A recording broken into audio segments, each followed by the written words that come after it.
ஏற்கனவே ஆந்திராவில் சுட்டுக் கொல்லப்பட்டார்கள். என்ன கேட்டால் செம்மரை வெட்ட போனாங்க, செம்மரை கடத்தல்னு சொல்லி சொன்னாங்க. இதை விட எண்ணிக்கை அதிகம், 15 பேருக்கு மேலே. அப்போ அதில் என்ன நீதி கிடைச்சிது? நம்ம எல்லாம் தமிழகம் முழுக்க அது ஒரு பெரிய போராட்டமாகவும் அனல் பறந்துச்சு அந்த பீரியடில். என்ன ஆனால் அப்படி நடந்த போராட்டத்தில் இதுவரை என்ன நீதி கிடைச்சது அப்படிங்கிறதுக்குல அது போல தான் கர்நாடகா ஒவ்வொரு முறை தண்ணீர் பிரச்சனை வரும்போது தமிழ்நாட்டுக்கு தண்ணி கொடுக்கணுங்கிறதோ, காவேரியுடைய நீர்மட்டத்தை உயர்த்துங்கிறதோ, தமிழ்நாட்டுக்கு அதிகமான தண்ணீர் கொடுங்கிறதும், இந்த மாதிரி மேகதாது போன்ற அணையை கட்டக்கூடாதுன்னு சொல்லும் போதும், இப்படி எல்லாம் சொல்லும் போது உடனே ஒரு எதிர்மொழி நடக்கும். கர்நாடகாவில் பாஜக ஆண்டாலும் இதே நிலைமை, தேவோட தலைமையிலான மதசார்பற்ற ஜனதாதள் ஆண்டாலும் இதான் நிலைமை, காங்கிரஸ் ஆண்டாலும் இதான் நிலைமை. உண்மையிலேயே வீரப்பன் இருக்கும்போது அந்த நடவடிக்கை குறைவாக தானே இருந்துச்சு. மேகதாது விஷயம் வந்து வீரப்பன் இறந்துக்கு பிறகுதானே அதிகப்படியாக பேசப்படுது, கட்ட போறாங்கிற விஷயம். ஏன்னா அன்னைக்கு இருந்துதான் நாங்கள் வெடிகுண்டு கட்டுறதுக்கு முன்னாடி வெடிகுண்டு வச்சு தகர்த்துருவாங்க, வீரப்பன் செஞ்சிருவாரு அப்படிங்கிற ஒரு பட்சம் பயம் இருந்துச்சுல. எப்படி ராஜ்குமாரை, கன்னட நடிகர் ராஜ்குமாரை கடத்திட்டு போய் ஒரு டிமாண்டை வச்சு தமிழர் உரிமையை மீட்டு எடுத்தாரோ, அதாவது கடத்தல் மன்னனாக இருந்த வீரப்பன் தமிழர் உரிமை போராளியாக எப்போது மாறினார்? காவேரி பிரச்சனை தலையிட்ட போது, தமிழர்கள் அங்கே தாக்கப்படும் போது, கர்நாடகாவில் தமிழர்கள் தாக்கப்படும் போது இங்கே குரல் கொடுத்ததுக்கு பிறகு, எதிர்வினை ஆற்றுவேன் என்று சொன்னதுக்கு பிறகு தான் அங்கே தமிழர்கள் தாக்கப்படுவது தடுத்து நிறுத்தப்பட்டது. விசிக வந்து தமிழ் தேசிய மாநாடு நடத்துறாங்க. உளுந்தூர்பேட்டை அந்த பகுதியில் மிக பிரம்மாண்டமாக லட்சக்கணக்கானோர் கலந்து கொண்டு நடைபெற்று வருது. இந்த மாநாட்டை எப்படி புரிஞ்சுக்கிறீங்க? இது தாவேக்காக்கு நன்றி சொல்லுகிற ஒரு மாநாடு. இது வந்து நாங்கள் தாவேக்காவோடு தேர்தல் கூட்டணியில் ஈடுபட அதிகாரப்பூர்வமாக அறிவிச்ச ஒரு மாநாடு. இல்லை, விசிக அரசியலில் தவிர்க்க முடியாத ஒரு சக்தி அப்படிங்கிறது இந்த தமிழ் தேசிய மாநாடு நிரூபிச்சிருக்கு அப்படின்னு சொல்லி சொல்றாரு. அதுங்க அவரே தவிர்க்க முடியாத சக்தின்னு சொல்லிட்டு இருப்பாங்க. அவருக்கு இன்னைக்குமே உதறல் இருந்துட்டு தான் இருக்கு. அரசியல் ரீதியாக பேசினார். என்னன்னா, வன்னியரசர்கள் நான் இந்த அமைச்சர்களில் தொடர்ந்து இருப்பேன் என்று நான் எதிர்பார்க்கவில்லை, இருக்க வேண்டும் என்று அவசியம் எங்களுக்கு இல்லை அப்படிங்கிறாரு. என்ன அர்த்தம்னா,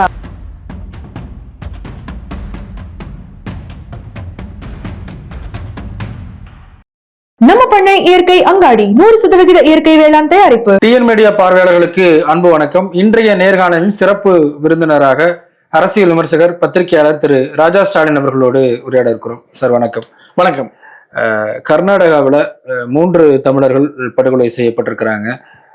இன்னொரு தமிழர் வந்து மிக மோசமாக படுகாயம் அடைஞ்சிருக்கிறாரு. தமிழக முதல்வர் அவர்கள் கண்டனத்தை தெரிவிச்சிருக்கிறாங்க. பல்வேறு அரசியல் கட்சிகளும் இங்கே கண்டனம் தெரிவிச்சிருக்கிறாங்க. கர்நாடகத்தினுடைய முதல்வர் DK சிவகுமார் அவர்கள் அவங்க மான் வேட்டைக்கு ஈடுபட்டிருந்தாங்க. அப்போ வனத்துறையினரோடு ஒரு தாக்குதல் நடைபெற்றிருக்கு, அந்த மான் கறி ஆதாரம்லாம் என்கிட்ட இருக்கு, மேஜிஸ்ட்ரேட் விசாரணைக்கு உத்தரவிட்டிருக்கேன், நீதி கிடைக்கும் அப்படின்னு சொல்லி சொல்றாரு. முதற்கட்டமா இந்த சம்பவத்தை எப்படி பார்க்குறீங்க? அது இதுக்கு முன்னாடி நடந்த தமிழர்கள் மீது நடந்த எந்த சம்பவத்துல நீதி கிடைச்சிருக்கா? ஏற்கனவே ஆந்திராவில் சுட்டுக் கொல்லப்பட்டார்கள். என்ன கேட்டால் செம்மரை வெட்ட போனாங்க, செம்மரை கடத்தல்னு சொல்லி சொன்னாங்க.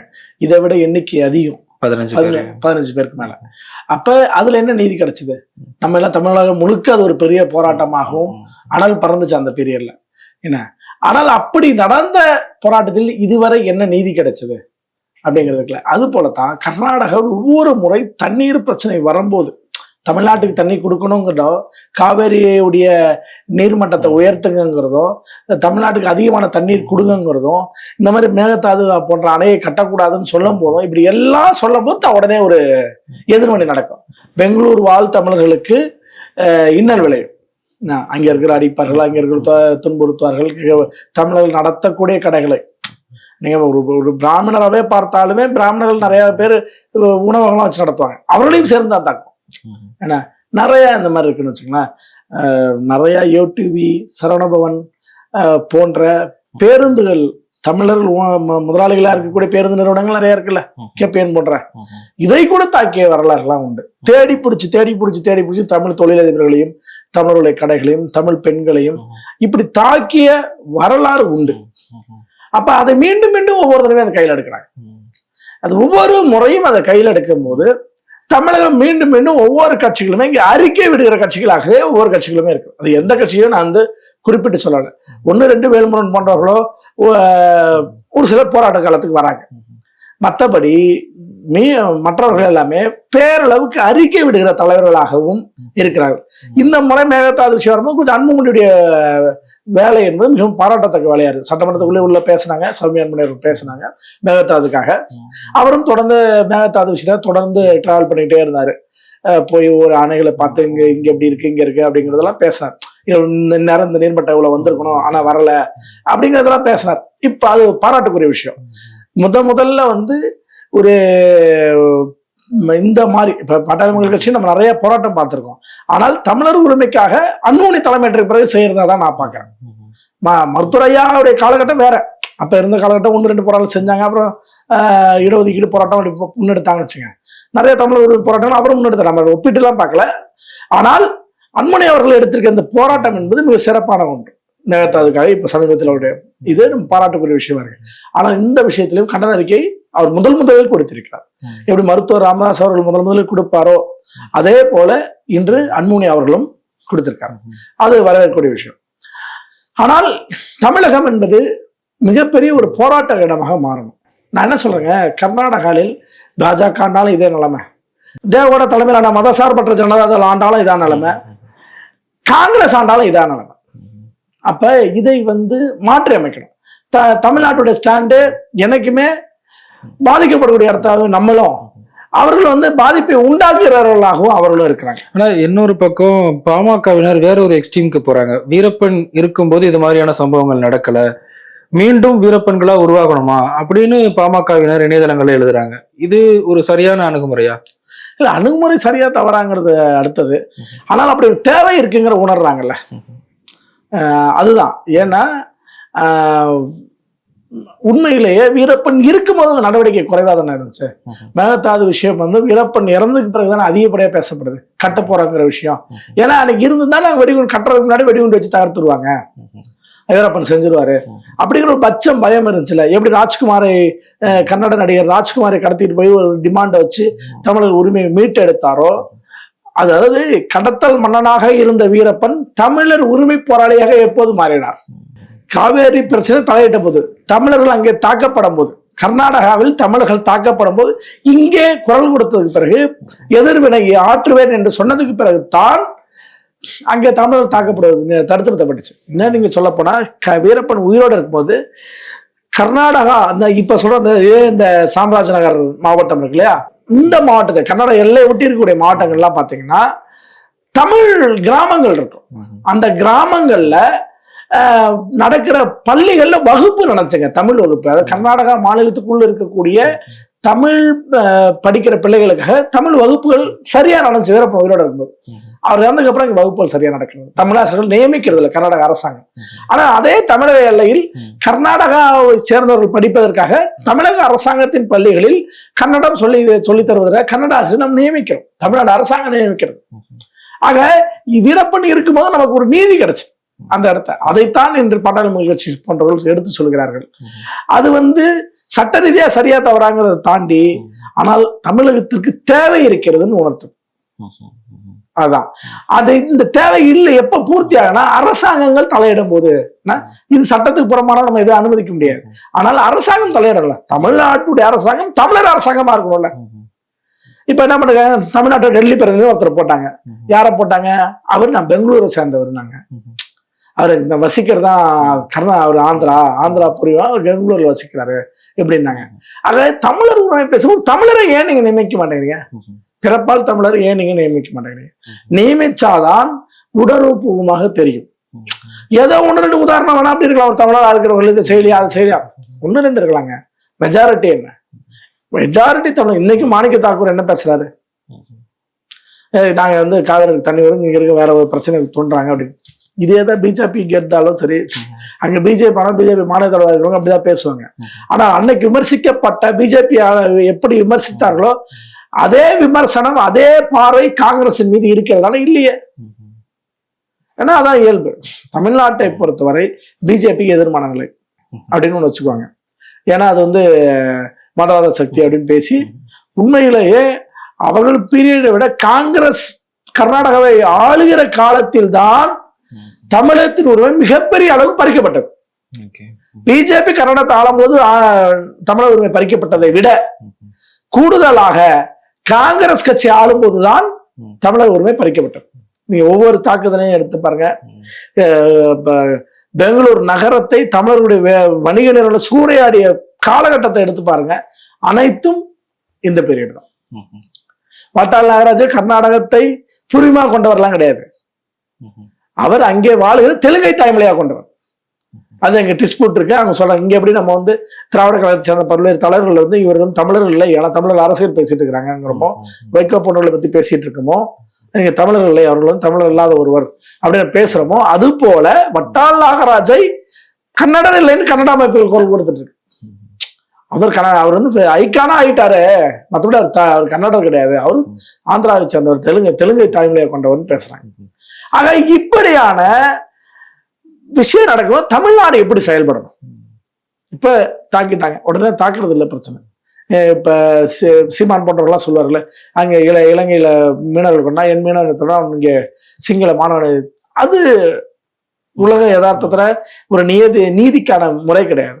ஆனால் நாம் செய்ய வேண்டியது கன்னடத்திற்கு உடனடியாக செய்ய வேண்டிய, இங்க தமிழகத்திலிருந்து போகிற ஒவ்வொரு பொருளும், எங்க மின்சாரம் உட்பட இங்க இருந்து போகுதுங்க. நெய்வேலி மின்சாரம் தான் கன்னடத்துக்கு போகுது. ஒவ்வொரு விஷயமும் ஒவ்வொரு அண்டை மாநிலங்களோடும் பல்வேறு பரிமாற்றங்கள் வச்சிருக்கோம். பால் வாங்குறோம், முட்டை வாங்குறோம், அவங்களுக்கு கொடுக்குறோம், கறி கொடுக்குறோம், காய்கறி அனுப்புறோம், இப்படி நிறைய விஷயங்கள் வணிகம் பண்ணும். ஆனா நீங்க காங்கிரஸ் ரொம்ப கார்னர் பண்றீங்களோ அப்படின்னு தோணும். ஏன்னா இங்க இருக்கக்கூடிய மாணிக்கம் தாகூர் கண்டனம் தெரிவிக்கிறாரு, தமிழ்நாட்டிலுடைய அனைத்து அரசியல் கட்சிகளும் கண்டனம் தெரிவிச்சிட்டாங்க. அப்படி இருக்கும்போதும் காங்கிரஸ் தான் தமிழர்களுக்கு விரோதி, எதிரி அப்படிங்கிற ஒரு தோற்றத்தை உண்டாக்குறது, அதுல நியாயம் இருக்குன்னு நினைக்கிறீங்களா?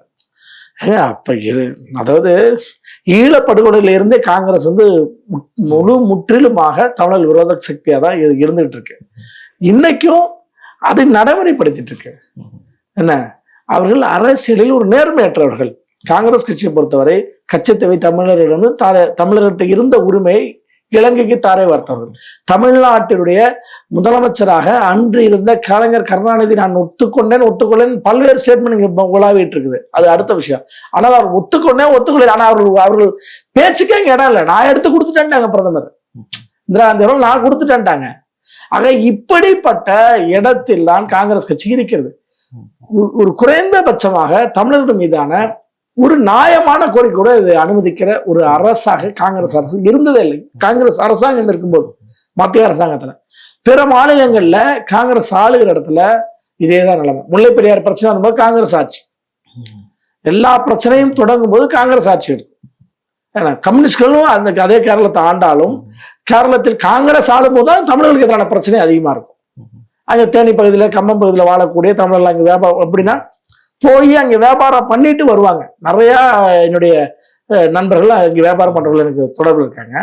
அங்க போய் மிட்டாய் வியாபாரம், காய்கறி வியாபாரம் அந்த மாதிரி பண்ணிட்டு தமிழ்நாட்டுக்குள்ள வந்துடுவாங்க வண்டியில போயிட்டு. ஆனால் அவர்கள் அங்கே தாக்கப்படுவார்கள், தாக்கப்பட்ட வரலாறுகள் உண்டு.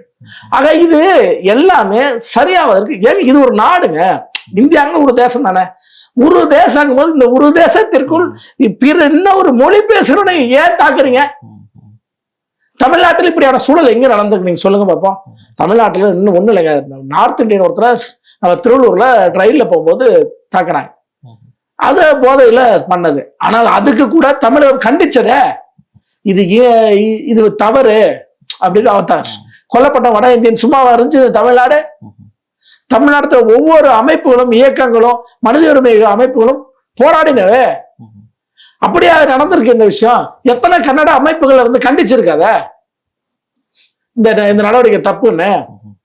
ஏங்க வேட்டையாட போனாலும் உங்க ஸ்டேட்மெண்ட் வர அங்கே அவர்கள் காட்டுக்குள் அவர்களுடைய கால்நடைகளை மேய்த்தார்கள் சொல்றாங்க. என்ன, அதை காணாம போனா தேட போனாங்கன்னு சொல்றாங்க. என்ன, கால்நடை மேய்ஞ்சிட்டு காணாம போயிடுச்சா, நாங்க தேடிட்டு இருந்தோம்ங்கிறாங்க. இதான் விஷயம். ஆனால் நீங்கள் சொல்லுகிற ஸ்டேட்மெண்ட் படியே அவர்கள் வேட்டையாடர்கள் கைது செய்து சிறையில் சுட்டுக் கொள்ள வேண்டிய அவசியம் என்ன இருக்கு? அப்ப செம்மர கடத்தல போய் சுட்ட மாதிரி தானே இதுவும். அது எந்த வகையில மாற்று? அதாவது அப்ப அந்த சுட்டுக் கொள்ளணுங்கிற உத்தரவு வருதுன்னா எங்கிருந்து வருகிற உத்தரவு? திடீர்னு ஒரு எஸ்பியாலேயோ ஒரு இன்ஸ்பெக்டராலேயோ அந்த விஷயத்தை செஞ்சிட முடியாதுங்க.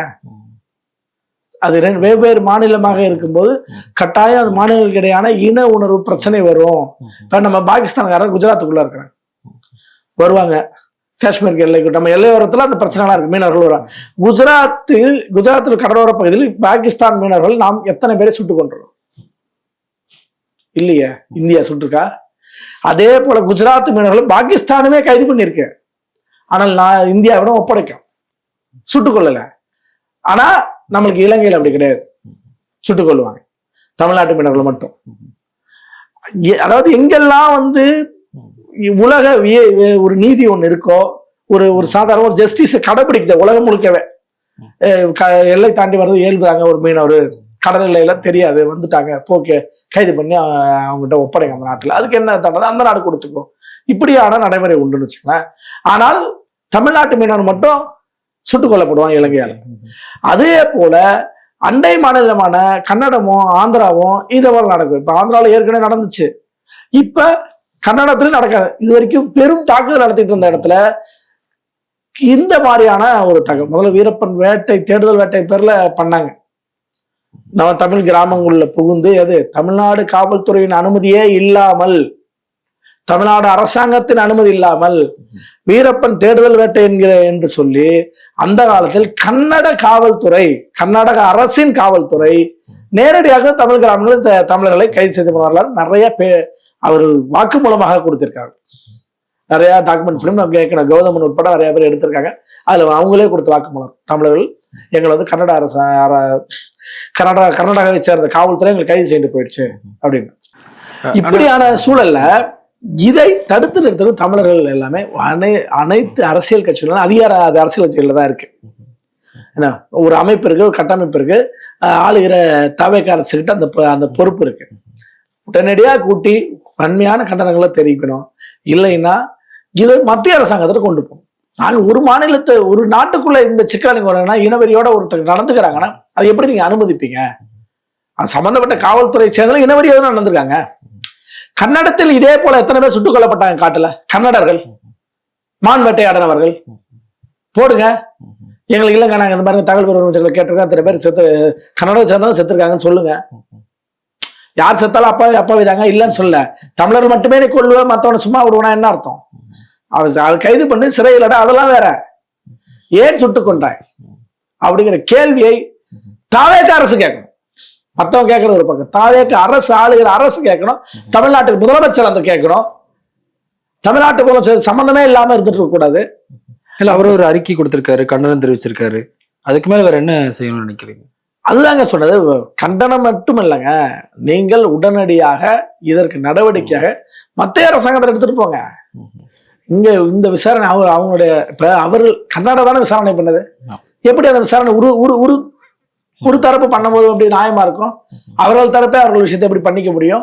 இப்ப நான் சொன்னேன்ல, கர்நாடகத்துல மான்வேட்டை ஆடுறதே இல்லையா கன்னடத்தை சேர்ந்தவர்கள், அப்ப அவர்கள் சுட்டுக் கொல்லப்பட்டார்களா? கன்னடர்கள் செஞ்சது இல்லையா? கேட்கணும்ல. அப்ப இந்த கேள்வி அவர்கள் கேட்கணும்ல. இது விஜய் வாயிலிருந்து வரணும்ல, முதலமைச்சர் விஜய் அவர்கள் வாயிலிருந்து இது வரணும்ல இந்த வார்த்தை. அப்ப இல்ல, சிபிஐ விசாரணை வை. சிபிஐ விசாரணை வைக்கும்போது அது விசாரணை அதிகாரிகளை கன்னடத்தை சேர்ந்தவர்கள் இருக்கக்கூட, பொதுவான அதிகாரிகளை நியமிங்க.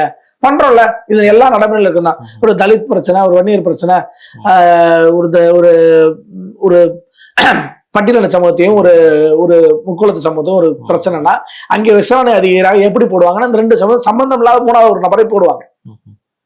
அது போல கர்நாடகத்தை தமிழ்நாட்டை சேராத இன்னொருத்தக்காரரை போடுங்க, ஒரு பஞ்சாப்காரரை போடுங்க, ஒரு பீகார்காரரை போடுங்க, போட்டு விசாரணை பண்ண சொல்லுங்க. அப்ப இதையெல்லாம் செய்ய வேண்டிய பொறுப்பு இருக்குல்ல. அப்ப இதையெல்லாம் செஞ்சாதான் இந்த சிக்கல் இனி நடக்காது. ஏற்கனவே ஆந்திரா கூட இப்படி சிக்கல் நடந்து போச்சு, இப்ப கர்நாடகத்தை ஆரம்பிச்சிட்டாங்க, இன்னும் இருக்கிறது அதிகமாகிட்டே போகும். அப்ப தடுத்து நிறுத்த வேண்டிய பொறுப்பு இங்கே ஆளுகிற அரசுக்கு உண்டு, அது தமிழ்நாடு முதலமைச்சருக்கு உண்டு. கடந்த காலங்களில் தமிழ்நாட்டு மீனவர்கள் தாக்கப்படும் போது மீனவர்களுக்கு தற்காப்புக்காக கையில துப்பாக்கி கொடுக்கணும் இப்படிலாம் திருமாவளவன் பேசியிருக்கிறாரு. இன்றைக்கு திருமாவளவன் அவர்கள் விசிக வந்து தமிழ் தேசிய மாநாடு நடத்துறாங்க. உளுந்தூர்பேட்டை அந்த பகுதியில மிக பிரம்மாண்டமாக லட்சக்கணக்கானோர் கலந்து கொண்டு நடைபெற்று வருது. இந்த மாநாட்டை எப்படி புரிஞ்சுக்கிறீங்க? இது தாவேக்காக்கு நன்றி சொல்லுகிற ஒரு மாநாடு. இது வந்து நாங்கள் தாவேக்காவோடு தேர்தல் கூட்டணியில் ஈடுபடணும் அதிகாரப்பூர்வமா அறிவிச்ச ஒரு மாநாடு. அப்படிதான் இருக்கு. இல்ல விசிக அரசியல்ல தவிர்க்க முடியாத ஒரு சக்தி அப்படிங்கிறது இந்த தமிழ் தேசிய மாநாடு நிரூபிச்சிருக்கு அப்படின்னு சொல்றாரு. அதுங்க அவரே தவிர்க்க முடியாத சக்தின்னு சொல்லிட்டு இருப்பாங்க. அவருக்கு இன்னைக்குமே உதறல் இருந்துகிட்டு தான் இருக்கு அரசியல் ரீதியாக பேசினா. ஏன்னா வன்னியரசு அவர்கள் நான் இந்த அமைச்சர்களை தொடர்ந்து இருப்பேன் என்று நான் எதிர்பார்க்கவில்லை, இருக்க வேண்டும் என்று அவசியம் எங்களுக்கு இல்லை அப்படிங்கிறாரு. என்ன அர்த்தம்னா அடுத்து பேக் டு பேக் பாமக உள்ள வந்துட போறாங்க அப்படிங்கறதுதான். ஏன் பாமக உள்ள வந்துட போறாங்க அரசியல கொஞ்சம் பேசுவோம். அதாவது பாட்டாளி மக்கள் கட்சியை சேர்ந்த 4 எம்எல்ஏக்கள் ஆதரவு தாவேக அரசுக்கு இருந்து வந்தா விசிகாவை வந்து வெளியேறிடும் அப்படிங்கிற ஒரு பேச்சு இலைமறை காயாக போயிட்டு இருக்கு. அப்ப அந்த இடத்த பாட்டாளி மக்கள் கட்சியுடைய அன்புமணி அவருடைய மாமனாரான கிருஷ்ணசாமி அவர்களுக்கு தகைசால் தமிழர் விருது கொடுக்குறாங்க. அந்த விருதை கொடுப்பதை ஏன் இவர்களை காம்ப்ரமைஸ் பண்றதா தான் கொடுக்குறாங்கன்னா, காங்கிரஸ் கட்சியில அவர் இருக்காரு, அவர் பாட்டாளி மக்கள் கட்சியில இல்ல. ஆனா வெளியே என்ன விமர்சிக்கப்படுது, ஏன்னா இந்த வார்த்தையை நான் சொல்லவில்லை, சாட்டை துரைமுருகன் சொல்லுகிறார். பாட்டாளி மக்கள் கட்சி கூட்டணிக்கு வரணும்னா அவர் அன்புமணியை சரி கட்டுறதுக்காக அவருக்கு கொடுக்குறாங்க அந்த விருதை அப்படின்னு. ஆனால் இதற்கு முன் திமுக அரசாங்கம் இருக்கும் போது அதே விருதை குமரி ஆனந்தன் கொடுத்தாங்க, அவரும் காங்கிரஸ்காரர் தான். வீரமணி கொடுத்தாங்க, அவர் திராவிட கழகத்தை சேர்ந்தவர். நல்லகண்ண ஐயாவுக்கு கொடுத்தாங்க, அப்பதான் அது எல்லாருக்குமே தெரிய ஆரம்பிச்சது. 10 லட்சம் ரூபாய் காசு கொடுத்தாங்க, அதை வந்து அவர் தமிழக அரசாங்கத்துக்கே ஒப்படைச்சிட்டாரு, இது கல்வி செலவுக்கு பயன்படுத்திங்க அப்படின்னு சொல்லிட்டு. இப்படியான சங்கரையா கொடுத்தாங்க. இப்படி நடந்துச்சுங்க. ஒவ்வொரு இந்த யாராவது கட்சி சேராதவங்க இருக்காங்களா? இந்த தகைசால் தமிழர் விருதை வேறு ஒருவர் வாங்கினாரா? இல்ல. அப்ப ஏன் கிருஷ்ணசாமியை மட்டும் விமர்சனம் பண்றாங்க? சாட்டை திருமணம் பண்றவர்கள், எழுத்தாளர் சாவித்திரி கண்ணன் போன்றவர்கள்லாம் ஏன் இதை கடுமையாக விமர்சிக்கிறார்கள்? ஏனென்றால் அவர் ஒரு வன்னியர். குமரி ஆனந்தன் காங்கிரஸ் கட்சி தான். கிருஷ்ணசாமி காங்கிரஸ் கட்சியுடைய முன்னாள் எம்பியா இருந்தவர், தமிழ்நாடு காங்கிரஸ் கட்சிக்கு தலைவராக இருந்தவர், எம்எல்ஏவா இருந்தவர். ஆனால் அதை விமர்சிக்கிறேன்னா குமரி ஆனந்தன் விமர்சிச்சிருக்கணும்ல சாட்டை திருமணன் அவர்கள். குமரி ஆனந்தனை ஏன் விமர்சிக்கவில்லை? ஏனால் குமரி ஆனந்தன் நாடார் சமூகத்தை சேர்ந்தவர். அவரை விமர்சித்தால் நாடார் சமூகம் விழித்தெழுந்து கேள்வி கேட்கும். ஆனால் வன்னியர்கள் அப்படி கேள்வி கேட்க மாட்டாங்க. பொதுவா சாதி அடையாளத்தோட கேள்வி கேட்க மாட்டாங்க. ஏன் சாதி அடையாளத்தோட கேள்வி கேட்க மாட்டாங்கன்னா அவர்கள் வந்து கம்யூனிஸ்ட் கட்சியில இருப்பாங்க, தமிழ் தேசிய அரசியல் இருப்பாங்க, எதுல இருப்பாங்க. ஆனால் இதற்காக குரல் கொடுக்க மாட்டாங்க. அந்த சூழல் இன்று மாறி இருக்கு. இன்று CR பாஸ்கரன் போன்ற இயக்குனர் மோகன் போன்றவர்கள்லாம் பொது தளத்திலே பயணிச்சாலும் நாங்க எங்கள் பிரச்சனைக்காக பேசுவோம் அப்படின்னு பேச ஆரம்பிச்சோம். அதாவது மீடியாக்கள் இருக்கிறோம். இன்னும் களத்தில் இருக்கிற அரசியல் தலைவர்கள்லாம் போராடுறாங்க, அது வேற விஷயம், வன்னியர் பிரச்சனை வரும்போது. ஆனால் இப்ப மீடியாக்கள்லயுமே அந்த குரல் வர ஆரம்பிச்சிச்சு. அப்ப அதை தான் நான் இங்கே பதிவு செய்ய வேண்டிய அவசியம் இருக்கு. என்னன்னா, ஒரு வன்னியருங்கிற அடிப்படை தாண்டி வேற எதுக்காக நீங்க அவரை எதிர்க்கிறீங்க? சாட்டை திருமணம் நேரடியாக விளக்கம் கொடுக்கலாம். நான் வந்து கிருஷ்ணன் அவருடைய கருத்தை கட்சி கருத்தா எடுத்துக்கணுமா? அப்படி எடுத்துக்க முடியாது.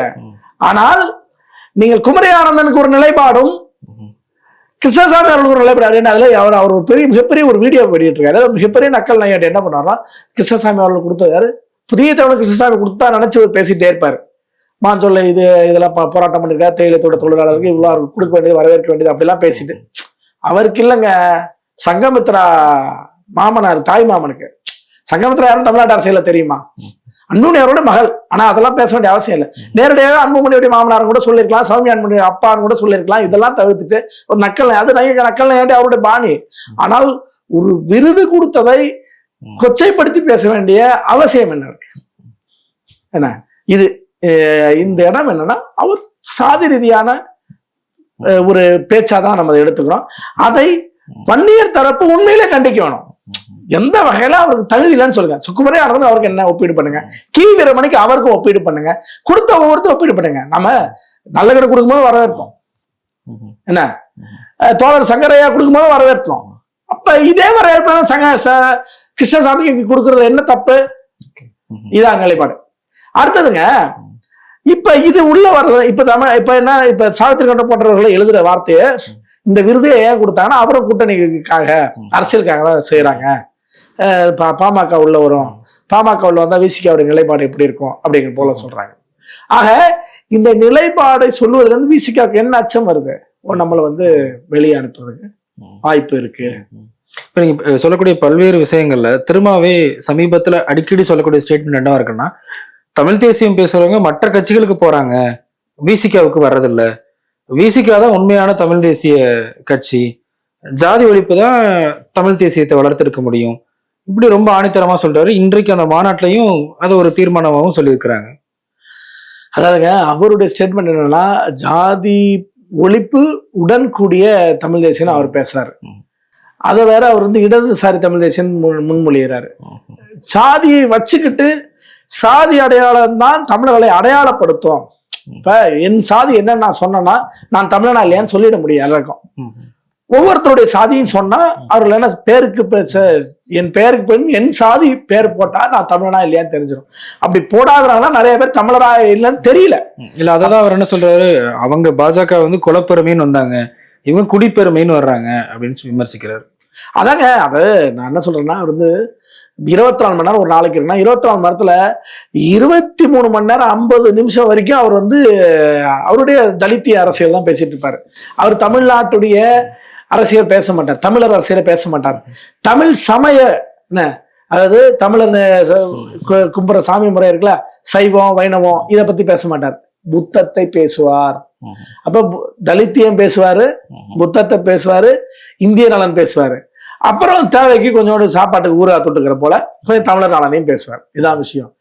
தமிழர் நலனை பேசுகிறாக இருந்தால் தமிழ், ஏன்னா சீமானோட நிலைப்பாடு என்ன இருக்கு, அவர் சாதி ஒழிப்பு தான் நிக்கிறாரு. ஆனா அவர் ஏன் தமிழ் குடி வேணுங்கிறாரு, கடையாளம் அப்படிதான் கண்டுபிடிக்க முடியும். இல்லைன்னா எவன் வேணாலும் கலப்பான்.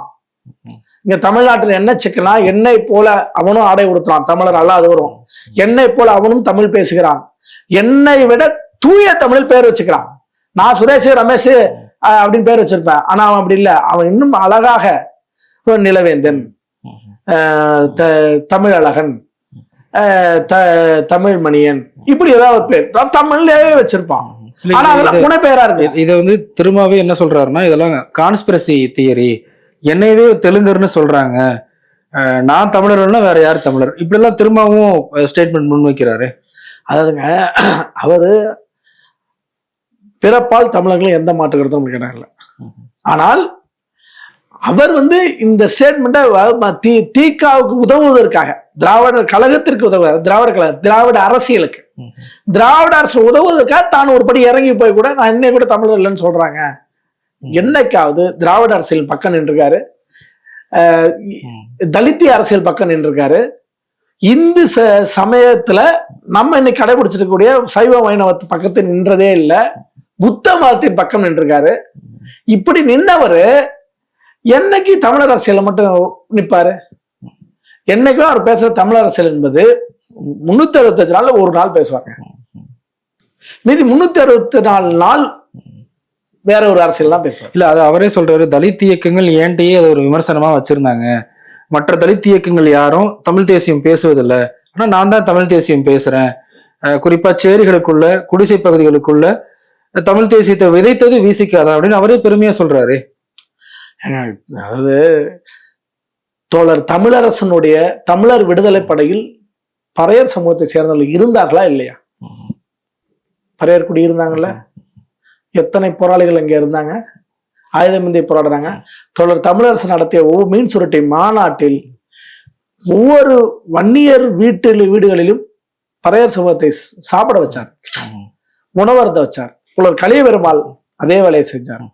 தன் மகளை கூட பறையர் குடிக்கு திருமணம் முடித்து கொடுத்தார். இங்க இருக்க பெரும்பான்மை சமூக வன்னியர் பறையர் ஒற்றுமையை வந்து பேசினாங்க. அது இயல்பா இருந்துச்சு. இவருக்கு முன்னாடியே தமிழ் தேசிய அரசியல் பேசின எத்தனையோ பேர் அதே பறையர் குடியிலிருந்து பிறந்து வந்தவர்கள் இருக்கிறார்கள். அதனால இவர் தான் அதை தொடக்கங்கிறது. ஆனால் நாம் பாராட்ட வேண்டியது இருக்கு. என்ன பாராட்ட வேண்டியதுன்னா, இங்க இருக்க நவீன காலத்தில் அந்த அரசியலை சேரிக்குள் கொண்டு போகிறார்.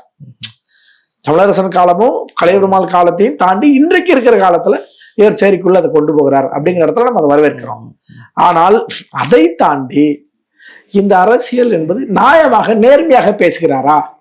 எங்காவது ஒரு பிரச்சனை சிக்கல் வருதுன்னா அந்த இனத்துல அவர் என்ன சொல்றாரு, தமிழ் தேசியவாதிகளுக்கு நேர்மை இல்லை, மற்ற கட்சிகளுக்கு போறாங்களே ஒழிய என் கட்சிக்கு வர்றதில்லை அப்படிங்கிறது ஒரு கவலையாவே சொல்றாரு. அதுக்கு காரணம் சாதி தான் அப்படிங்கிறாரு. அதுங்க நான் என்ன சொல்றேன், நீங்க தமிழ் தேசியவாதிகளா எத்தனை பேர் வந்து எந்த கட்சிக்கு போய் இங்க நின்றுட்டாங்கன்னு சொல்லுங்க.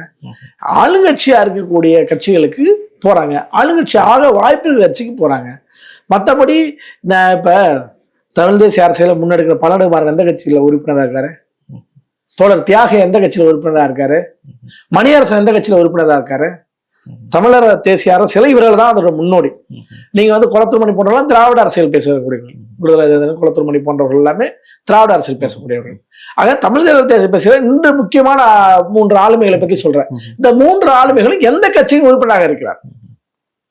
அது சும்மா சொல்லணும்னு சபக்கட்டு கட்டுறதுங்க. இப்போ உளுந்தூர்பேட்டையில எதற்காக இந்த தமிழ் தேசிய மாநாடு அப்படிங்கிறத தேர்வு செஞ்சிருக்காங்க விசிக? அதாவதுங்க, வன்னியர் ஒரு இடத்த கூட்டம் போட்டா அவர் ஏதாவது சொல்லுவாரு, வன்னியர் அதிகமா இருக்கிற பகுதியா பார்த்து சாதி அரசியல் பாமக முன்னெடுக்குதுன்னு. இன்று போட்டு வட தமிழ்நாட்டுக்குள்ள நீங்க இதே தமிழ் தேசிய அரசியலை நீங்க போய் மதுரையில நடத்துங்க, கோயம்புத்தூர்ல நடத்துங்க, கன்னியாகுமரியில் நடத்துங்க. உங்களுக்கு எல்லா இடத்தையும் இருக்குல்ல, கட்சி கட்டமைப்புகளே இருக்குல்ல. ஏன் பறையர்கள் சரிவாக வாழக்கூடிய பகுதிகளில் அது உங்களுக்கு ஒரு மாஸ் கேதரிங்க்கு பயன்படும், உண்மை இல்ல மறுக்கல. ஆனால் மீண்டும் உங்களுடைய இடம், உங்களை ஸ்ட்ரென்த் என்னன்னு உங்களுக்கு புரியுது. உளுந்தூர்பேட்டையில போட்டா அவங்க கூட்டம் காட்ட முடியும், மதுரையில போட்டா கூட்டம் காட்ட முடியும். இப்ப தேர்தலே இல்லையா, அவர் கூட்டம் காட்டி என்ன செய்யப்படும் தெரியல. நாங்கெல்லாம் பெரிய கட்சின்னு சொல்றோம். இன்னைக்கு அவர்கிட்ட மிகப்பெரிய ஆபத்து என்ன தெரியுமா? அவர் இன்னும் கொஞ்சம் சில காலத்துல வந்து அந்த கூட்டத்துல இருந்து வெளியே போயிடுவாங்க. தாவேக்காவுடன் கூட்டணி இன்னைக்கு அறிவிக்க வேண்டிய அவசியம் என்ன இருக்கு அவருக்கு? இல்ல, அவர் 2 ஸ்டேட்மெண்ட் சொல்றாரு. ஒண்ணு, விசிக ஆளுங்கட்சியா எதிர்காலத்துல வரும், தாவேக்காவோடு விசிகாவினுடைய அரசியல் பயணம் தொடரும். இந்த 2 ஸ்டேட்மெண்ட்டையும் சேர்த்து அவர் சொல்றாரு. அதாவதுங்க, தாவேக்கா விஜய் முதலமைச்சர் இருப்பாரா, திருமாவளவன் முதலமைச்சர் இருப்பாரா? இப்ப கூட ஒரு பேச்சு அடிபட்டு விட்டுச்சு தேர்தல் காலத்துல. சொல்லல, நான் முதலமைச்சர் வர்றது வந்து எடப்பாடி பழனிசாமி தடுத்துட்டாரு. இல்ல, அதை CV சண்முகம் தான் உறுதிப்படுத்துறாரு. திருமா கூட பகிரங்கமா சொல்லல, CV சண்முகம் தான் வந்து நாங்கெல்லாம் ஏத்துக்கிட்டோம், திருமா முதல்வரா வரணும்னு சொன்னோம், ஆனா எடப்பாடி ஏத்துக்கல அப்படிங்கறத சொல்றாரு. அதாவதுங்க, CV சண்முகம் அவர் சொல்றதுனால அது உண்மைன்னு நம்ம அர்த்தம் ஆயிடாது. ஏன்னா மக்களுக்கு ஒரு பேச்சுவார்த்தை நடத்துறேன்னா குறைந்தபட்சம் நீங்க வந்து தகவலை சொல்ல வேண்டிய அவசியம் ஒரு அரசியல்வாதிக்கு இருக்குங்க. நீங்க பேச்சுவார்த்தையில எல்லாம் முடிஞ்சு உங்களுக்கு சாதகமா ஒரு விஷயம் அமையலன்னு உடனே வெளியே சொல்லக்கூடாது. நேர்மையான அரசியல்வாதிகள் இருந்தால் எங்களுக்கு தெரிய வேண்டிய அவசியம் இருக்கிறது. இதே மாதிரி நிலைப்பாடுதான் புரட்சித்தலைவி அம்மா அவர்கள் உயிரோடு இருக்கும்போது அவர் மருத்துவமனையில் என்ன நடந்தது சொன்னாங்களா? ஏன் சொல்லல? நேர்மை இருக்கணும்ல. ஒரு தமிழ்நாட்டுடைய முதலமைச்சர், சிட்டிங் முதலமைச்சர் மருத்துவமனையில் என்ன நடந்துச்சு சொல்லுங்க. யாருக்கும் தெரியாது. பார்த்தவர்களே பார்த்தார்கள், இதான் செய்தி. நேர்மை இல்லைல்ல. அதுதாங்க இன்னைக்கு வந்து CV சண்முகம் போன்ற அரசியலில் ஒதுங்கி இருக்க வேண்டிய அவசியம் அதனாலதான் ஏற்படுது. அந்த பிரச்சனை அம்மா அவர்கள் தான் இன்னைக்கு அதிமுக என்ன எப்படி இருக்கும் யோசிச்சு பாருங்க. இன்னைக்கு அதிமுக தான் பவர். அதிமுக இல்லாததுனால தானே, பிரச்சனை அம்மா அவர்கள் இல்லாதனால தானே இன்னைக்கு அந்த கட்சிக்கு வந்து எடப்பாடி தலைமை தாங்கிறார் செஞ்சிருக்காரு. ஆனா அந்த இடத்தை இன்னும் நிரப்ப முடியவில்லை. தேர்தலில் யுத்தி, ஏன்னா யுத்தியில அவங்க கெட்டிக்காரங்க. 2009 ஈழத்தமிழர் பிரச்சனை இருக்குது, திமுக தோற்பது உறுதிங்கிற இடம் இருக்குது. ஆனால் அந்த சூழல்ல இல்ல, விஜயகாந்த் கூட வச்சுக்கிட்டுவோம், நம்மளுக்கு எந்த வகையிலும் தோல்விக்கான இடமே கொடுத்துடக்கூடாது அப்படின்னு திமுக 3வது தூக்கிட்டு போய் நிறுத்தினாங்க 2011 தேர்தல். அந்த யூகம் விஜயகாந்த் இப்ப ஒன்னா இருந்தாங்க. தனக்கே பலம் இருந்தாலும் அவங்க என்ன நம்பினாங்க, கூட்டணியும் தேவை அப்படின்னு. ஆனா இதை தவற விடுகிற இடத்தில் இன்று இபிஎஸ் அவர்கள் மீது மட்டும் குறை இல்லைங்க அந்த அணி. சோ அப்படிதான். ஏன்னா இந்த CV சண்முகம் அவர்கள் சொல்வது உண்மையாக இருந்தால் CV சண்முகம் அவர்கள் என்ன பண்ணிருக்கணும், பேச்சுவார்த்தைக்கு போறாங்களா அப்பயே பத்திரிகையாளர் சந்திச்சு நாங்கள் தாவேக்காவோட பேச்சுவார்த்தை நடத்த போறோம், நாங்கள் திமுகவோட பேச்சுவார்த்தை நடத்த போறோம், இபிஎஸ் அவர்களை முதல்வராக்குவதற்கான முயற்சியில் ஈடுபட போகிறோம். வெறும் மொட்டை ஒரு ஒரே லைன் டைலாக் தானே. இல்ல, அது விரிவா பேசலாம். ஆனா CV சண்முகம் என்ன சொல்றாருன்னா, 47 MLA-க்களை வச்சு எங்களை ஒரு தனியார் ரிசார்ட்ல இது பண்ணாங்க, அப்ப வந்து நம்ம ஜெயிச்சிருவோம்னு சொன்னாங்க. அடுத்தடுத்த கட்டமா வந்து எப்படி ஜெயிப்போம் நாங்க கேட்டோம், அப்ப திமுக நமக்கு சப்போர்ட் பண்ணுவாங்கன்னு சொன்னாங்க. யார் முதல்வர்னு கேட்டோம், இல்ல திமுக வெளியே இருந்து சப்போர்ட் பண்ணுவாங்கன்னு சொன்னாங்க. அப்ப முதல்வரா இருக்கிறது 2 பக்கமும் ஏத்துக்கல, அதனால பொதுவான ஒரு மனிதர் திருமாவை வச்சுப்போம். இப்ப திருமாவும் ஒரு பொதுவான மனிதரா எல்லாரும் ஏத்துக்கிட்டாங்க அப்படிங்கறத CV சண்முகம் சொல்ல வர்றாரு. இல்லைங்க, CV சண்முகம் அவர்கள் முழுக்க எடப்பாடியாரை தலித் விரோத சக்தியாக மாற்ற முயற்சிக்கார். கதை திரைக்கதை வசனம் CV சண்முகம் எழுதுறாரு. அது ரிசார்ட்ல வச்சிருந்ததும், ஒரு ரிசார்ட்ல வந்து இது மாதிரி ரிசார்ட்ல வச்சிருந்தது உண்மைதான். ஆனால் அது இதற்காக அல்ல. ஏன்னா அன்னைக்கு குதிரை பேரம் நடக்க போற சூழல் இருந்துச்சு. ஏதாவது ஒரு MLA-வை காசை காட்டி அதிகாரத்தை காட்டி வாங்கிட்டானா இந்திய அரசியல் நடக்காதெல்லாம் ஒண்ணும் கிடையாது. அப்போ ஒருத்தரை வாங்கிட்டா என்ன நிலைமை, அதனால எல்லாம் ஒன்னா இருந்து ஒரு முடிவு எடுப்போம் அப்படிங்கிறதா இங்க வச்சிருந்தது உண்மைதான். ஆனால் அது இபிஎஸ் முதல்வர் ஆவதற்காக அல்ல, விஜய் முதல்வர் ஆகாமல் தடுப்பதற்காக. அன்னைக்கு இருந்த அமைப்பு விஜய் முதல்வர் ஆகாமல் தடுப்பதற்காக. ஏன்னா விஜய் எங்க வந்து ஆதரவு கேட்டிருக்கணும், ஒன்னு அதிமுகவோட நேரடியாக இபிஎஸ் அவர்களை சந்திச்சு ஆதரவு கேட்டிருக்கணும், அல்லது திமுக தலைவரான ஸ்டாலின் அவர்களை சந்திச்சு ஆதரவு கேட்டிருக்கணும். அதை விடுத்து பின்வாசல் வழியாக முயற்சி எடுத்தார். அதனால சிவி சண்முகம் அவர்கள் சொல்லுவது எல்லாமே, இப்ப கூட சிவி சண்முகம் 7 மணி போய் பார்த்துட்டு வந்தாங்களா சமீபத்துல முதல்வர விஜய் அவர்களை. ஏன் இன்னைக்கு அவங்களுக்குள்ள ஒரு டீலிங் இருக்கு. இன்னைக்குமே திருமாவளவன் உட்பட ஏன் அந்த அச்சம் இருக்குன்னா, பாமக வர்றது ஒரு பக்கம், அது வருவதற்கான சமிக்கைகள் தெரிகிறது. ஆனால் பாமகவே வரலைனாலும் அதிமுக ஆதரவு ஆட்களை வச்சு ராஜினாமா பண்ண வச்சு மீண்டும் தேர்தலை சந்திச்சு அந்த தேர்தல் மூலம் நம்ம அந்த எண்ணிக்கை கொண்டு வந்துருவோம். இப்ப மெஜாரிட்டின்னு அப்படின்னா 117 சீட்டு மெஜாரிட்டி. அப்ப ஒரு 10 பேர் ரிசைன் பண்ண வச்சுட்டாங்கன்னா, இப்ப ஆல்ரெடி 6-7 பேர் ரிசைன் பண்ணிட்டாங்க, திருப்பி இன்னொரு 10 பேர் வச்சாங்கன்னா மொத்தமா ஒரு தேர்தல் வரும்போது ஒரு 18 தொகுதிக்கு நடக்கும்போது ஒரு மாசம் நடக்கிற மாதிரி ஆயிடும். புரியுதுங்களா? ஆனால் ஒரு உண்மையை சொல்லுகிறேன், அப்படி ஒரு கணக்கு நிறைவேறாது. ஏனென்றால் இபிஎஸ் வலுவில்லை என்று சொன்ன காலத்திலேயே தேர்தலை 2 ஆண்டுகள் நடத்த விடாம தடுத்து நிறுத்தினார். டிடிவி தினகரன் ஒரு 17 எம்எல்ஏ கூட்டு போய் வச்சிருக்கும் போது ஏறத்தாழ 2 வருஷம் கூட தேர்தல் நடந்துச்சு. அது போலத்தான் தேர்தல் இனி தமிழகத்தில் நடக்கும் என்றால் குறைந்தபட்சம் 2029 நடக்கும். ஒருவேளை மத்தியில் பிஜேபி அரசாங்கம் ஒரே நாடு ஒரே தேர்தலை அமுல்படுத்தினால் தமிழ்நாட்டிலும் சட்டமன்ற தேர்தலும் சேர்த்து பாராளுமன்ற தேர்தல் வரும். ஓகே, நான் நம்ம விவாத புள்ளிக்கு வரலாம்னு நினைக்கிறேன். இப்ப திருமாவளவன் தொடர்ந்து பலரையும் போலி தமிழ் தேசியவாதிகள் அப்படின்னு விமர்சிக்கிறார். குறிப்பா நாம தமிழர் கட்சியை சீமானவர்களை திரும்ப விமர்சிக்கிறார். இன்னொரு பக்கம் எடப்பாடி பழனிசாமி அவர்கள் ஒரு பச்சை தமிழர், அவர் தான் தமிழ் தேசிய ஆட்சியை கொடுக்கிறாரு, அதிமுகன்னு பேர் இருந்தாலும் அதுவும் ஒரு தமிழ் தேசிய கட்சி அப்படிங்கிற ஒரு பார்வை சொல்றாங்க. இந்த 2 கருத்தையும் எப்படி பொருத்தி பாக்குறீங்க? அதிகாரத்தில் இருக்கிறவர் தமிழர்னு சொல்லிவிடுவாரு, அதிகாரத்தில் இல்லாம அதிகாரத்துக்காக போராடிக்கிட்டு இருந்தா அவரை குறை சொல்லிட்டு இருப்பாரு. சீமானவர்கள் எப்படி ஒவ்வொரு கிராமங்களின் இல்லங்களில் தமிழ் தேசிய அரசியலை கொண்டு சென்றிருக்கார். புகைப்படத்தை வீடுகளில் வைத்தால் கைது செய்த காவல்துறைக்கு பதிலாக இன்று சட்டை பையிலே வச்சுக்கிட்டு போறான் ஒவ்வொருத்தர் கார்லயும் படம் இருக்கு என்ன. அப்ப அந்த இடத்தை உருவாக்கியது நாம் தமிழர் கட்சி, சீமானுடைய முயற்சி. அப்ப அதை அட்டாக் பண்ணணும். அட்டாக் பண்ணி நான் மட்டும் தான் அந்த இடத்துல இருக்கிறான்னு பேசுறது இருக்குல்ல. இன்னைக்கு பேச்சு சீமானவர்கள் 2 மணி நேரம் மைக்கு பிடிச்சி பேசுறாங்க, கூட்டம் கேட்கும். இன்னைக்கும் 17 லட்சம் 18 லட்சம் ஓட்டு வாங்க கெப்பாசிட்டி அவங்களுக்கு இருக்கு. காசு கொடுக்காம தேர்தல் சிலை எப்படி நடக்குதுன்னு எல்லாருக்கும் தெரியும். யதார்த்தத்தை பேசுவோம். ஆனால் அப்படி வாங்குகிற வாக்கு இன்னைக்கு விஜய் அவர்கள் என்ன செல்வாக்கு இருந்தாலுமே அந்த வாக்கு வாங்க முடியுதுல. அப்ப இதையெல்லாமே எப்படி ஒழிச்சு கட்டி நான் தான் மேலான்னு எப்படி சொல்றது, எப்படி மேல வர்றது? இல்ல இப்ப திமுக வெளிப்படையா தங்களை ஒரு திராவிட கட்சி அப்படின்னு தான் அங்கீகரிக்கிறாங்க. அதிமுக அவங்களும் திராவிட கட்சி அப்படிங்கிற ஒரு கிளைம்ல இருந்தாலும் அவங்களுக்கு ஒரு தமிழ் தேசிய முகமும் இங்க இருக்கக்கூடிய தமிழ் தேசியவாதிகள் பூசுறாங்க. பாமகவுக்கு நீண்ட நெடிய பாரம்பரியம் இருந்தாலும் பகிரங்கமா பாமக தன்னை ஒரு தமிழ் தேசிய கட்சியா அறிவிக்கலையோ அப்படிங்கிற ஒரு கேள்வி ஒரு பக்கம் இருக்குது. இப்ப இந்த இடத்துல விசிகா தன்னை ஒரு தமிழ் தேசிய சக்தியா நாங்க நிலைநிறுத்திக்கிறோம், நாங்க தான் எலக்ட்ரோரல் பாலிடிக்ஸ்ல இருக்கிறோம் அப்படிங்கிற அந்த பொசிஷனிங் பண்றாங்களோ அப்படிங்கிற கேள்விதான் வருது. இல்லைங்க, பாமக எடுத்த தமிழர் போராட்டங்கள்ல இன்ன வரைக்கும் கூட நான் திருமாவளவன் உழைப்பை குறைச்சது இன்ன வரைக்கும் அவர் தொடலை. முதலில் மெரினா கடற்கரையில் அன்று இருந்த சீரணி அரங்கம் இருந்துச்சு. அந்த அரங்கத்துல புகைப்படத்தை வச்சு கூட்டம் போட்டாங்க. அப்ப புகைப்படம் வச்சா கைது, கூட்டம் நடத்த முடியாது. தமிழ்நாட்டு அரசியலில் ஒரு அரசியல் கட்சி முதலில் புகைப்படத்தை வெளியே கொண்டு சென்றது பாமக தான். புலி கொடியை அந்த மேடையில் பறக்க விட்டாங்க. அப்ப எந்த வகையிலும் பாட்டாளி மக்கள் கட்சி விடுதலை சிறுத்தைகளுடைய தமிழ் தேசிய போராட்டத்துக்கு இதே கிடையாது, வேலை செஞ்சிருக்காங்க. நாங்க ஒப்பிட்டு இவங்க பெருசா சொல்ல வரல, அவர்கள் கடுமையாக வேலை பார்த்திருக்காங்க. அன்புமணி அவர்களுக்கு வேற ஒரு ட்ரெண்ட் இருக்கு. வேற அவர் இப்ப மேகதாது தமிழர் பிரச்சனை தானே எடுக்கிறாரு. இல்ல அவர் பொது பிரச்சனைகளை பேசுறாரு, வன்னியர்களுக்கான பிரச்சனைகளை அதிகமா பேசுறது இல்ல, குறிப்பா வன்னியர்களுக்கான இடஒதுக்கீடு கூட அன்புமணி அதிகமா பேசுறது இல்ல அப்படிங்கிற ஒரு விமர்சனம் வைக்கிறாங்கல்ல. அது அவர்களுக்குள்ள ஒரு ஒரு ஒரு சின்ன பயம் இருக்கும்.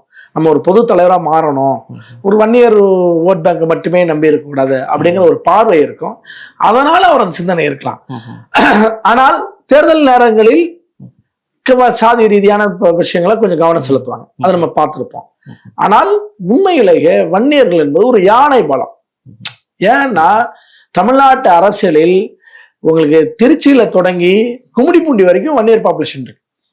ஏறத்தாழ 110 தொகுதிக்கு மேல வன்னியர் டென்சிட்டி உள்ள தொகுதியா இருக்கு. இன்னும் சொல்ல போனால் ஒரு 80,000 இருந்து 1.5 லட்சம் வரைக்கும் வாக்காளர் இருக்க தொகுதிகள்லாம் இருக்கு. ஒரு எந்த இந்த 110 தொகுதி சொன்னாலே கும்மிடிப்பூண்டியில் தொடங்கி திருச்சி வரைக்கும் காவேரி எல்லையா கொண்டு இது எல்லாமே ஏறத்தாழ ஒரு 110 தொகுதி. குறைந்தபட்ச பாப்புலேஷன்ங்கிறது 80,000 இருக்கும். ஆனா திமுகலையும் வன்னியர் தலைவர்கள் இருக்காங்க, அண்ணா திமுகலையும் இருக்கிறாங்க, பல்வேறு கட்சிகளும் இருக்கிறாங்க. பாமகவை மட்டும் எப்படி அறுவடை? இன்னும் வெளிப்படையாக சொன்னால் பாட்டாளி மகிழ்ச்சி வாங்குற ஓட்டு 20 லட்சம் ஓட்டு தான். அப்ப வன்னியர் பாப்புலேஷன் என்ன சொல்றாங்க, 2.5 கோடி பேர் இருப்பாங்க. அப்ப எத்தனை சதவீத வாக்குகள் வாங்க? 10க்கு கீழே ஒரு 8% அளவுக்கு தான் வாங்குறாங்க.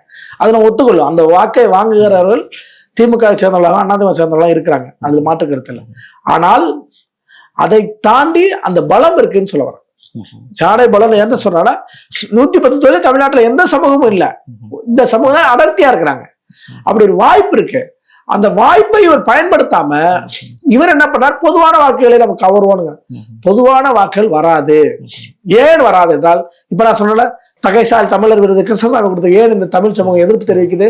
இல்ல சாட்டை துறைமுருகன் ஒரு விமர்சிக்கிறார் அப்படிங்கறத சாவித்திரி கண்ணன் யாரு, அவர் ஒரு எழுத்தாளர், ஒரு முற்போக்காளர், அவர் கூட அதை வரவேற்கணும். நான் என்ன சொல்ல, என்ன அளவுகோல் வைக்கிறேன், குமரியானந்தனுக்கு ஒரு அளவுகோலோ இவருக்கு குமரியானந்தன் அப்படி எதிர்ப்பு தெரிவிச்சிங்களா? திமுக கொடுக்கும் போது குமரியானந்தன் இதே சாவித்திரி கண்ணன் எதிர்ப்பு தெரிவிச்சாரா? இந்த மாதிரி எத்தனையோ பேர் தனிநபர் தாக்குதல் போனா நான் நிறைய பேர் அடிக்காம இருக்கிறேன். ஆக ஏன்னா அவர்கள் வன்னியர்கள் ஒரு சின்ன அதிகாரத்துக்குள்ள போனாலுமே ஏற்றுக்க மாட்டாங்க பொது சமூகத்தை சேர்ந்தவர்கள். ஆனா தாவேக்கா இன்னைக்கு அந்த அங்கீகாரத்தை கொடுத்திருக்கு. திமுக வெறுமனே வன்னியர் சமுதாயத்தை ஓட் பேங்கா மட்டும் தான் பார்த்துச்சு. ஆனா இன்னைக்கு தாவேக்கா கணிசமான அமைச்சர்கள் கொடுத்திருக்கிறாங்க, சட்டமன்ற உறுப்பினர்கள் தாவேக்கால இருக்கிறாங்க அப்படிங்கிற ஒரு புதிய ஒரு பரிணாமத்துக்குள்ள வருது அரசியல். இல்லைங்க, ஆக்சுவலா தாவேக்கா மினிஸ்ட்ரியுடைய உள்ள நீங்க போனீங்கன்னா அது வேற ஒரு மாதிரியான அரசியல் இருக்கும். ஏன்னா அவர்கள் 8 தலித்து கொடுத்துருக்காங்க. அந்த 8 தலித்துலையும் பெரும்பான்மையான சிறுபான்மை இனத்தை சேர்ந்தால் கிறிஸ்துவர்களா இருக்கக்கூடிய பட்டியல் சமூகத்தை சேர்ந்தெல்லாம் கொடுத்துருக்காங்க. பெரும்பான்மையா சொல்றேன், 1-2 பேர் வேணா விதி விலக்கு அந்த 8ல. சரிங்களா? அதாவது வன்னியரசு யாரு, நம்ம உள்ளுக்கு போய் நம்ம டீப்பான அரசியல் பார்த்தோம்னா நம்ம நேரடியா ஒரு தனிமனித தாக்குதலுக்குள்ள போல. ஆனால் உண்மை என்ன, கிறிஸ்துவ வன்னியரசு அவர்கள் ஒரு கிறிஸ்துவராக அறியப்பட்டவர், உண்மையிலே கிறிஸ்துவர் தான், அவரே வெளிப்படையா சொல்லியிருக்காரு. ஏன்னா இப்படி ஒவ்வொருத்தருடைய இதையும் தோண்டி பாத்தீங்கன்னா இதா இருக்குன்னு வச்சுங்க. அப்ப அது ஒரு பக்கம். அதுக்கு தலித்தாகவும் இருக்கிறார்கள், அவர்கள் கிறிஸ்துவர்களாக இருக்கிறார்கள். ஒண்ணு, வன்னியர்கள் வந்து ஒரு 3-4 பேருக்கு ரெப்ரசன்டேஷன் கொடுத்துருக்காங்க, வரவேற்கின்ற விஷயம் தான். ஆனால் அது இந்த சமூகத்துக்கு போதுமானதா அப்படின்னா இல்ல. நீங்க கடலூர் அஞ்சலையம்மாளுடைய பிறந்த நாள் நினைவு நாள் அன்னைக்கு என்ன பண்ணுவார் தாவேக்கா தலைவர்னா, அவர்கள் அலுவலகத்தில் பனையூர் அலுவலகத்தில் இருக்கக்கூடிய அந்த சிலைக்கு மாலை அணிவிப்பார். ஆனால் இதுவே அம்பேத்கருக்கு பிறந்த நாள் தான் அம்பேத்கர் சிலைக்கு அங்க இல்ல, பனையூர் விட்டு வெளியே வருவார். இதுதான் காமராஜருக்கும் இதே அளவுகோல் தான்.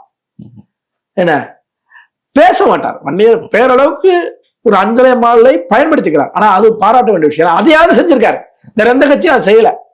வேற திமுகவா அண்ணா திமுகவா வேற எந்த கட்சியுமே அந்த நீங்க காங்கிரஸ் கட்சியுடைய முன்னோடிகளான SS ராமசாமி ஆட்சியர், காங்கிரஸ் கட்சி 52 முதலில் தமிழ்நாட்டில் ஆட்சி அமைப்பு துணையாக நின்றவர்கள், மாணிக்கவேல் நாயக்கர், இவர்களுடைய புகைப்படத்தை என்றாவது காங்கிரஸ் கட்சி அவர் பிறந்த நாளை கொண்டாடி பார்த்திருக்கீங்களா?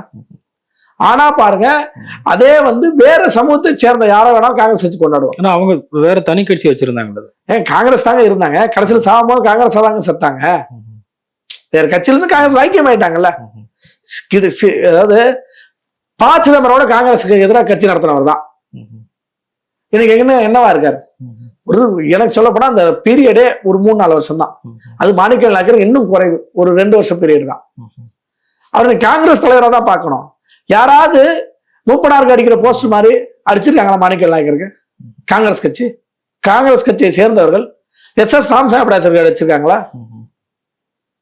ஆக அதான் இந்த இடத்த புரிய வேண்டிய அரசியல். நீங்க முத்துராமலிங்க தேவருக்கு இருக்கக்கூடிய வரவேற்பு என்பது வேறு. முத்துராமலிங்க தேவர் அவர்கள் 4 எம்எல்ஏ ஜெயிச்ச காலத்துல ஒரு 18 எம்எல்ஏ ஜெயிச்சிருந்தாரு. ஒரு எம்பி தான் அவங்க வச்சிருந்தாங்க, இவங்க 4 எம்பி ஜெயிச்சிருந்தாங்க 52 அரசியல்ல. ஆனால் முத்துராமலிங்க தேவருக்கு இருக்க வரவேற்பில் 100ல் 10% கூட இவங்களுக்கு கிடையாது. எல்லா கட்சியும் நாம் தமிழர் உட்பட அனைத்து கட்சியும் முத்துராமலிங்க தேவருக்கு போஸ்ட் அடிச்சு விட்டுருவாங்க. ஆனால் எஸ்.எஸ். ராமசாமி படையாச்சாருக்கு ஓட்ட மாட்டாங்க. ஒட்டின ஒரு அமைப்பு பார்த்தேன், என் வாழ்நாளே பார்த்தது. எனக்கு 40 வயசுக்கு மேல ஆகி போச்சு. இந்த இடத்த பாமக மிஸ் பண்றாங்களோ? பாமகவும் இந்த இடத்த தவற விடுறாங்க. ஏன் தவற விடுறாங்கன்னா, அது ஏன் தவற விடுறாங்க, அந்த அரசியல்காரங்க 1000 இருக்கட்டும், உங்களுக்கு முன்னாடி இருக்கிறவங்களை தூக்கி பிடிச்சாதான். இன்னைக்கு எந்த முக்குளத்தர் அமைப்பாது முத்துராமலிங்க தேவருடைய புகைப்படம் இல்லாமல் போஸ்ட் அடிச்சிருக்காங்களா? எந்த கோணர் அமைப்பாது அழகு முத்துக்கோனுடைய புகைப்படம் இல்லாமல் போஸ்ட் அடிச்சிருக்காங்களா? எந்த அருந்தர் அமைப்பாது குயிலி புகைப்படம் இல்லாம போஸ்ட் அடிச்சிருக்காங்களா? இப்படி ஒவ்வொன்றும் நம்ம சொல்லிட்டே போலாம். ஆனால் எந்த வன்னியர் அமைப்பாவது 1-2 அமைப்புகள் தாண்டி பெரும்பான்மையான ராமசாமி படையாச்சியாருடைய புகைப்படத்தை பயன்படுத்தவே மாட்டார்கள். பாட்டாளி மகிழ்ச்சி தான் இங்க தமிழ்நாட்டில் இருக்கக்கூடிய மிகப்பெரிய வன்னியர் சங்கம் தான் பாட்டாளி மகிழ்ச்சியுடைய ஒரு முக்கியமான அங்கம். பாட்டாளி மகிழ்ச்சிக்கு வன்னியர் சங்கம் தான் முன்னோடி. அந்த வன்னியர் சங்கம் எத்தனை முறை எஸ்.எஸ். ராமசாமி படையாச்சியார் போஸ்ட் அடிச்சு விட்டுருக்காங்க. பிறந்தநாள் வாழ்த்து, நினைவாள் அன்னைக்கு விட்டுருக்காங்களா? அம்பேத்கருக்கு ஒட்டி இருக்கு பாட்டாளி மகிழ்ச்சி. ராமசாமி படையாச்சியார் கொட்டுறது இல்ல, மாணிக்கல் ஆயர் கொட்டுறது இல்ல. ஆக என்னன்னா, நீங்க தூக்கி பிடிச்சாதாங்க நீங்க தலைவரா மாறுவீங்க. சமூகத்துடைய முன்னோடியா எப்படி நீங்க மாறுவீங்கன்னா, நீங்கள் தூக்கி பிடிக்கணும் இந்த சமூகத்தை, இந்த சமூகத்தின் முன்னோடிகளை. அப்படி நீங்க முன்னோடிகளை தூக்கி பிடிச்சா மட்டும்தான் நீங்க அடுத்த லீடரா வருவீங்க. நல்ல செல்வாக்கு இருந்து கூட பாட்டாளி மகிழ்ச்சி இன்னும் வரை பாட்டாளி மகிழ்ச்சியோடு அரசியல் தொடங்கிய அனைவர்களுமே முதலமைச்சரா பிரதமரா வந்துட்டாங்க. தேவகோட அந்த பீரியட்ல வந்தவர் தான். அவரும் பிரதமர் ஆயிட்டாரு, முதலமைச்சர் ஆயிட்டாரு, பையனையும் முதலமைச்சர் ஆகிட்டாரு. அதே பீரியட்ல தொடங்கினவங்க தான் இவர் பால் தாக்கரேவும் அதே நிலைமை தான். அதே போல இவங்க மம்தா பானர்ஜி ஏறத்தாழ அவருடைய பீரியட்ல தொடங்கினாங்க தான். அவங்களும் ஆளுங்கட்சி ஆகி வந்துட்டாங்க. இன்னும் பாட்டாளி மக்கள் கட்சி மட்டும் 20 எம்எல்ஏக்களை தாண்ட முடியும். ஏன்னு சொல்லுங்க, 110 தொகுதியில் நீங்க செல்வாக்காக இருந்தும் இந்த சாதி அரசியலை ஊறுகாய் போல தொட்டுக் கொள்கிறார். நீ பாக்குறதுக்கான தெரியும் பேசுறான்னு, அப்படிலாம் இல்லை. ஊறுகாய் போலதான் தொட்டுக்கிறாரு. அவர் மெயின் அஜெண்டாங்கிறது தமிழ் தேசிய அரசியல், தமிழர் அரசியல் பேசுவது, கிளைமேட் சேஞ்சை பத்தி பேசுவது, அதெல்லாம் வரவேற்க வேண்டிய விஷயம். அதெல்லாம் தேவை, வளர்ச்சிக்கு பேசணும். ஆனால் அடிப்படையில் தமிழ்நாட்டு அரசியலில் ஏறத்தாழ சுதந்திர இந்தியாவில இருந்து இதுவரை ஒரே ஒருத்தர் கூட வன்னியர் முதலமைச்சராக வரல. அப்ப வர வைக்க வேண்டிய தேவை இருக்குல்ல? அது நியாயமான கோரிக்கை தானே, ஒரு நியாயமான கோரிக்கை தானே. எப்படி தமிழர் தமிழ்நாட்டுக்கு முதல் வரணும்னு சொல்றோமோ, அது போல தமிழ்நாட்டுக்கு இதுவரை ஒரு வன்னியர் ஒரு முதல்வர் ஆகலையே, அந்த வாய்ப்பை கொடுங்கன்னு சொல்ல வேண்டிய, குரலுக்கு எழுப்ப வேண்டிய அவசியம் இந்த தமிழ் சமூகத்துக்கு இருக்கா இல்லையா? புரிஞ்சுக்க முடியுது. நிறைவு கேள்வியாக, சமீபத்தில் டாக்டர் கிருஷ்ணசாமி அவர்கள் ஒரு அனைத்து கட்சி ஆர்ப்பாட்டம் ஒண்ணு காவேரி பிரச்சனைக்காக நடத்திருந்தாங்க. அதுல பாமகவும் கலந்துட்டு இருந்தாங்க. அப்ப பேசும்பொழுது வேல்முருகன் அவர்கள், நம்ம ஒரு புதிய கூட்டணியை உண்டாக்கணும், குறைந்தது ஒரு 3 தேர்தலுக்காச்சும் நம்ம ஒன்னா நிக்கணும் அப்படின்னு சொல்லி பேசுறாரு. அதுல தனியரசு இருக்கிறாங்க, புதிய தமிழகம் கட்சி இருக்கிறாங்க, பாமகவினுடைய ஒரு பிரதிநிதி கலந்துக்கிட்டாங்க, நாம் தமிழ் கட்சியினுடைய சீமான் இருக்கிறாங்க. அப்படி ஒரு அணி உருவாகிறதுக்கு சாத்தியம் இருக்கா? சாத்தியம் இருந்ததுன்னா அது எப்படி, என்ன மாதிரியான ஒரு தாக்கத்தை உண்டாக்கும்? உண்மையிலேயே இந்த தாவேக அரசை, கட்சியை முன்னாடியே தடை செஞ்சிருக்க முடியும் வேலுமரனால. ஏன்னா அவர் தான் அந்த தாவேக டிவிகேங்கிறது அவரு தான் பதிவு பெற்ற கட்சி. அவர் எதிர்த்தாரு, பிறகு திடீர்னு சைலண்ட் ஆயிட்டாரு. ஆமா, என்ன அது வழக்குகள் போட்டு அதை தடை பண்ணி அதை பண்ணியிருக்கணும். அதுக்கு இன்ன வரைக்கும் நம்மளுக்கும் பொதுப்படையான விளக்கத்தை அவரும் கொடுக்கல. டிவிகேங்கிற அங்கீகாரம் அவருக்கு இருந்துச்சு. நீங்க ஒரு நிறுவனம் நடத்துறீங்கன்னா நம்ம சாதாரணமா பேசுவோம். ஒரு நிறுவனம் நடத்தினா நிறுவனத்துக்கு ஒரு சுருக்கு எழுத்து வச்சிருக்கீங்கன்னா அந்த லோகோவை இன்னொருத்த பயன்படுத்த முடியாது, தெரியல. பயன்படுத்த நம்ம தடை வாங்கலாம். ஏன்னா நம்ம சட்டப்படி பதிவு பெற்று இந்த லோகோவை பயன்படுத்துறாங்கும் போது பேட்டன் ரைட் வாங்கிட்டு பண்ற போது, அது போலதான் கட்சிகளுக்கு தேர்தல் ஆணையத்துல அனுமதி வாங்குவது, கட்சி பதிவு பண்ற கட்சி. அப்போ ஒருத்தர் உள்ளார போது இவரையும் தடுக்கல, அது ஏதோ ஒரு நடைமுறை, அதை விட்டுருவோம். அதே போல இவர் எடுக்கிற முயற்சி என்பது நல்ல முயற்சி. ஏன்னா இந்த சினிமா அரசியல்ல இருந்து ஒரு போராட்ட அரசியலுக்கு கொண்ட ஒரு தமிழர்களுடைய கூட்டமைப்பாக அது மாறுகிறது. அந்த கூட்டமைப்பே நாளைக்கு தமிழரா இருக்கக்கூடிய இபிஎஸ் கூட சேர்ந்துடலாம். ஒரு கூட்டமைப்பு, ஒரு கூட்டமைப்பு வலுவா இருக்குமா, அந்த கூட்டமைப்பு நாங்கள் இபிஎஸ் ஆதரிக்கிறோம், அவர் அப்படின்னு ஒரு ஸ்டாண்ட் எடுப்பாங்க. அது அடுத்த விஷயம். ஆனால் அப்படி ஒரு கூட்டமைப்பு கட்டாயம் தேவைதான். அந்த கூட்டமைப்பு இருந்தால்தான் இது போல நீங்க பாருங்க, தாவேக்கா அரசு என்ன தவறுன்னா, இதுவரை 100 நாள் கடந்து போச்சுங்க, நீங்க போடுற ஒவ்வொரு நியமனமும் தமிழர் அல்லாதவரை போட்டுக்கிட்டு இருக்கீங்க. நீங்க போறவங்க அரசியல் ஆலோசகரா இருக்கட்டும், ஒண்ணு தமிழ் அல்லாதா இருக்கணும், அப்படி தமிழரா லைட்டா தெரிஞ்சா அவர் வந்து கிறிஸ்துவரா இருக்கணும். அப்ப நம்ம வந்து மத ரீதியா இல்ல, நீங்க ஏன் மத ரீதியாக அணுகிறீர்கள்? நீங்க பாஜக கூட சொல்லிட்டு பாஜக வரைய நீங்க செய்றீங்க. இப்ப சண்டை எப்படி மாத்த போறீங்கன்னா, பாஜக இப்ப அதான் திமுக பேசிட்டு இருக்காங்க. ஒவ்வொரு பேச்சாளர் பேசுறது என்னன்னா, இங்கே மத ரீதியான மோதலை உருவாக்க முயற்சிக்கிறார்கள். ஒரு பக்கம் பாஜகவும் இன்னொரு பக்கம் தாவேக்காவும், நடுவில் வேற யாரும் இல்லை.